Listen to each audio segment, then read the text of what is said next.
So it looks like Assassin's Creed Shadows is doing everything they can to try to get you to forget about how terrible this game is going to be and how much they disrespect Japanese culture. What are they doing, pray tell? Well, let's talk about it on That Game Plays.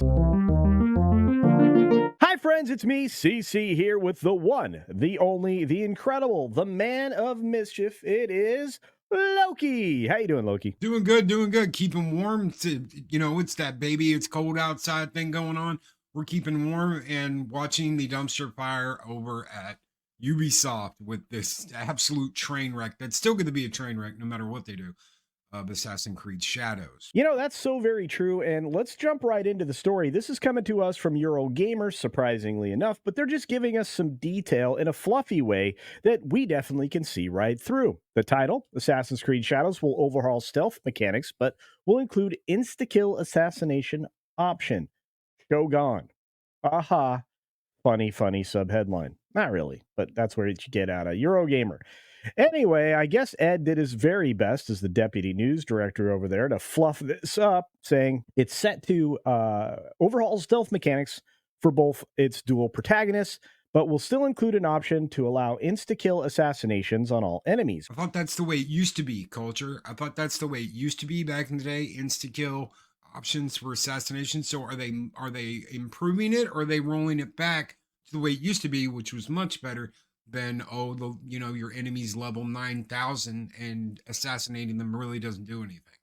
Actually, I think it's kind of a mix of both. And the reason why is because both stronger enemies can completely deny attempts, which that had been happening in the latest games, as detailed in a blog post from Ubisoft specifically. Colored prompts over enemies will indicate either an instant kill, some damage dealt, or complete assassination denial, which means it'll be like there for you to see whether or not you can get away with something. But I still think that's weird. Of course, all of that can be negated with a specific menu option for insta kills, which again, I'm going to call this the game urinalist option, at least for now and probably in the future.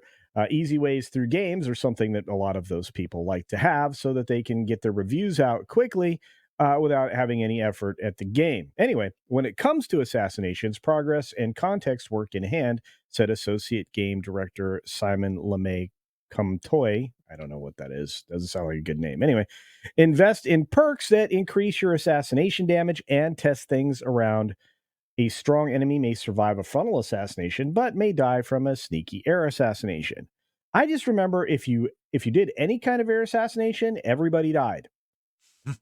Is that right? Yeah.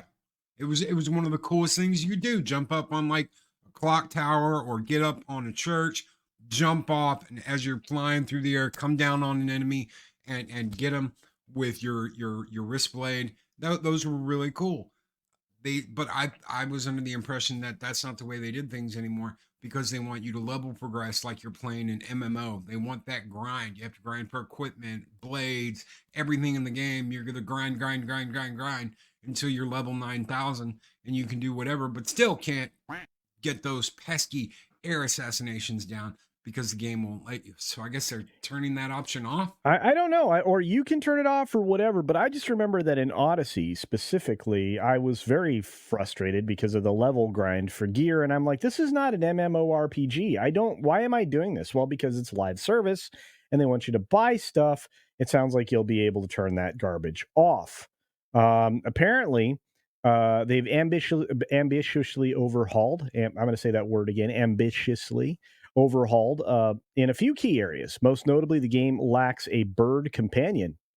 Are you kidding me? That's one of the coolest things, just seeing your eagle as it flew around your little eyeball spot where you could upload part of the map. Always like that. The bird thing was great. Eagle vision.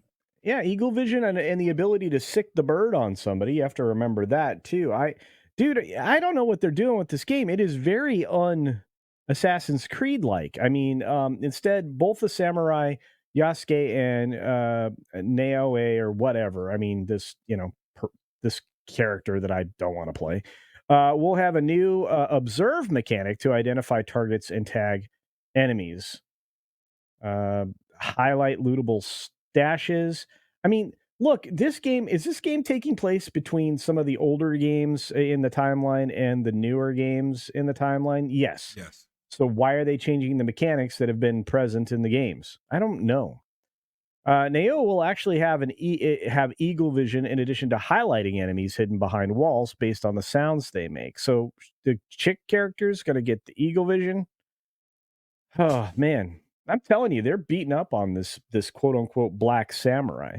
Um, the game also includes a couple of series firsts. Hiding in channels will provide complete invisibility, and both characters will are able to go prone to reduce visibility. I wonder if we're gonna have those moments like we did in Star Wars Outlaws, where you just run over to a bush real quick, crouch, and they're gone. We can't see them. We have no idea where they went. They were just in front of us, 5 feet away, and then they ducked into a bush, and now, poof, they're gone. It's magic culture. Yeah, well, they seem to have tried to fix that in the Star Wars Outlaws games that's nobody's buying. We'll talk about that later.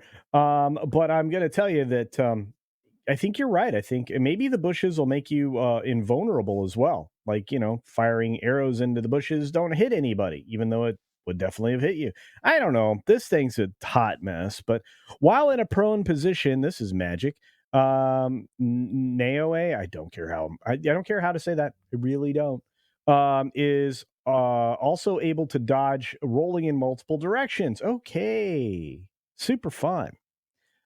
She's also the smallest assassin to date, allowing her to hide in small spaces.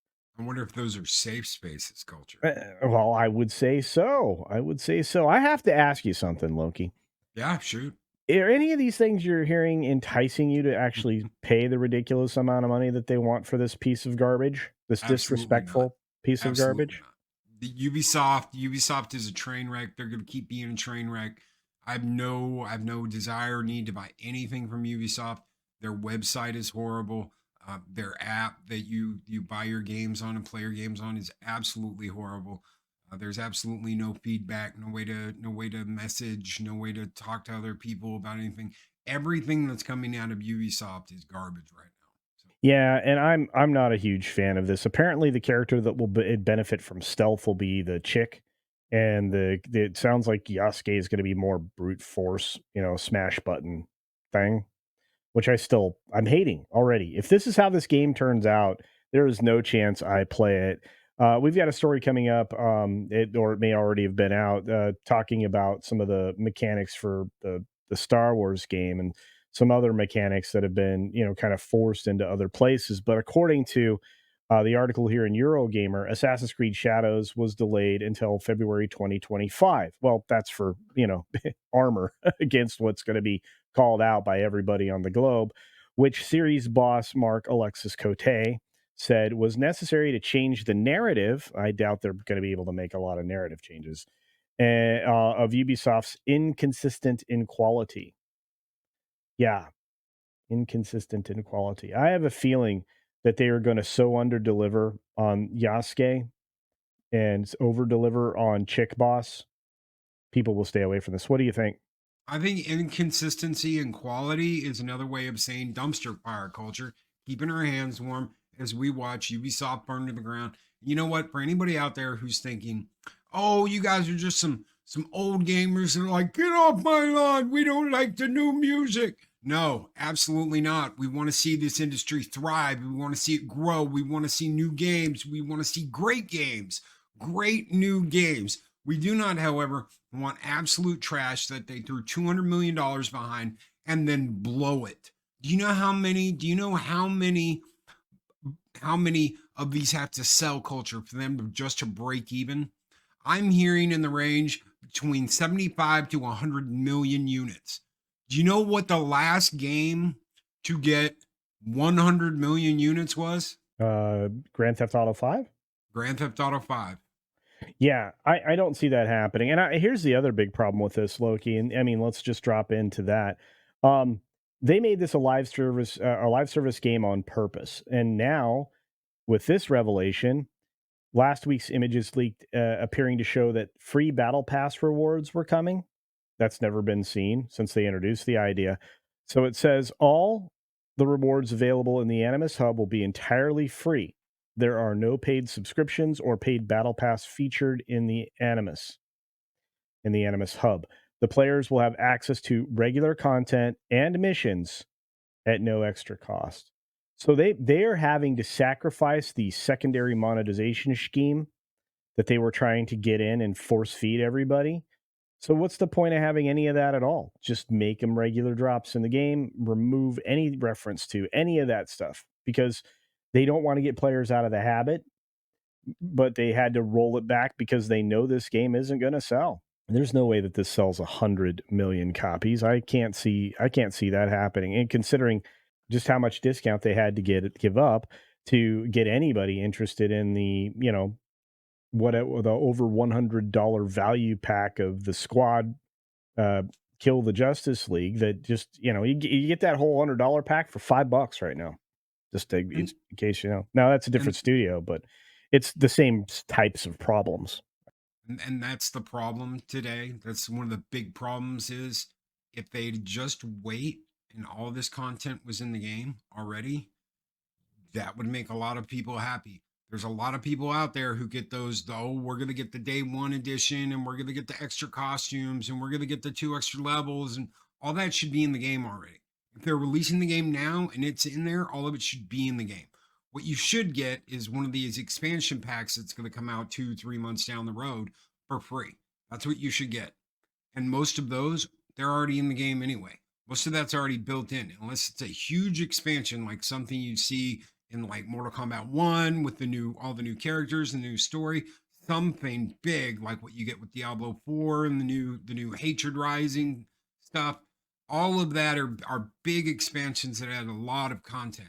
If it's a story mission that lasts a couple hours, that is not worth $19.99. And people are getting played to think, oh, I'm getting this thing for free, culture. No, you're not. You're already paying for it. You paid for it the first time. They haven't really finished the game yet. They're just throwing it at you when they want to. So then you've got a whole line of content that's going to come out down the road that's technically already there. They just haven't finished it yet. And with a company like Ubisoft, they have 2 hours dedicated to DEI tomfoolery every single day at work. You have to talk about DEI. You have to talk about workplace stuff. You have to go through all this stuff. Could you imagine if they still had crunch, which they don't? That's a bad word. No more crunch in video games. So they don't have to work all those overtime hours. I can imagine that they spent, $200 million on Assassin's Creed Shadows? That's insane. Bring the Well, actually, prices down, get back to working hard, give us something that's beautiful that we enjoy, and you've got our money, and you'll keep getting our money. Don't well, do stupid stuff like this. I just want to say, Loki, just real quick. They spent well over $200 million on this game. That's why they have to sell so many units. This is one of the most expensive games they've ever made, if not the most expensive. And we know how much the Skull and Bones game cost them, right? So that was Ubisoft, right? That's not my That was imagination. Ubisoft. Yeah. So anyway, look, that's our thoughts. We think this game is going to be more of a disaster now as they try to shift things up than it has ever been. But what are your thoughts? Let us know down in the comments section below. Are you on board for this game day one, or are you going to wait and actually listen to somebody who reviews it from the point of view of playing it? And you can count on them because they're not going to take the easy way out. Let us know those thoughts again down in the comments section below. And as we always say, get your game on.